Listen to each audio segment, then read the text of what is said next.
got put together as a tag team. Mm-hmm.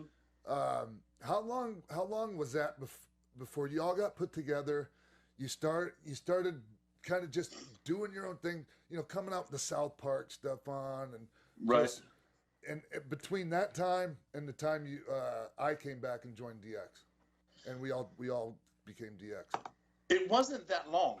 I mean, literally, when they put me and Brian together, we had one match against the Bariquas, and it was like we just, even me and Brian looked at each other afterwards and went, I can't believe we just did that. It was like kind of a magic thing, and I still to this day can't really explain why me and him clicked so well together, and it's I can't put my finger on it. It's just because me and him are so totally opposite. And I don't mean that in a bad way. I just mean we're just really opposite. If you had an odd couple, we were odd couple times 100. Well, that was the magic.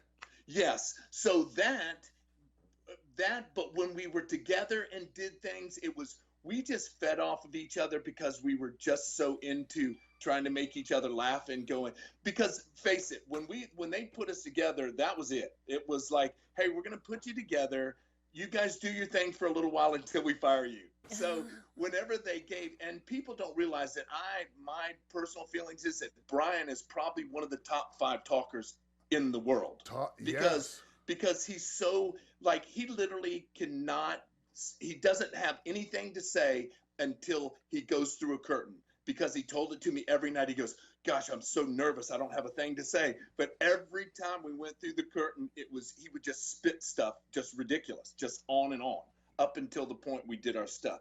But just from the very first time we tagged, when they gave him a live mic and just told me, well, you just do whatever it is. And that's where we always try to tell people to get into way down deep, and where if I gave you a platform and said, hey, you be anything you want, that's going to be your best character, because that's really just amplify that. And that was me. The badass character when we first started was just somebody I always wanted to be. Like secretly, like when I'm in my closet at home, I would be that guy.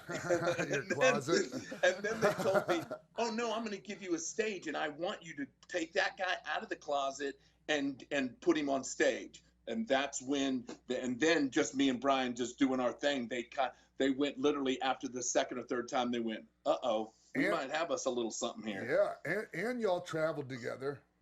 Yes. All the time. And just the fact that, and we all traveled together on, as much as we could, and right. did stuff outside of work, after the shows and all that. And I mean, and that, but man, what an amazing time. It was so, like, I have to go, and the good thing for the WWE Network, which is $9.99, by the way, there's my plug. Nice. But we go back, and I go back, I go back and watch some of that stuff, because it was so fast and we were so on the go all the time that I forgot 3/4 of the stuff we did. Yeah, and I mean, it's all right there. It's yes, amazing to be able to turn on to go to the WWE Network and look at all the stuff we did.